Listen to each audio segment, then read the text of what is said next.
Hello everyone, welcome back to our channel. Do you want to keep certain text messages private without deleting them?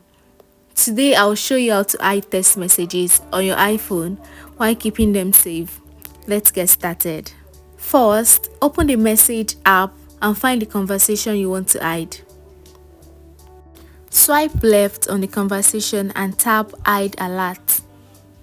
This removes notification from this conversation and move it to the bottom of your message list. For further and extra privacy, you can copy the text message to the Note app and lock the note. Open the conversation and tap and hold the message, then select copy. Open the Note app, create a new note and paste the message. Tap the share icon and then select lock note. Set a password if prompted, and your message is now hidden and secured. And that's it guys, you successfully hidden your text message on your iPhone without deleting them.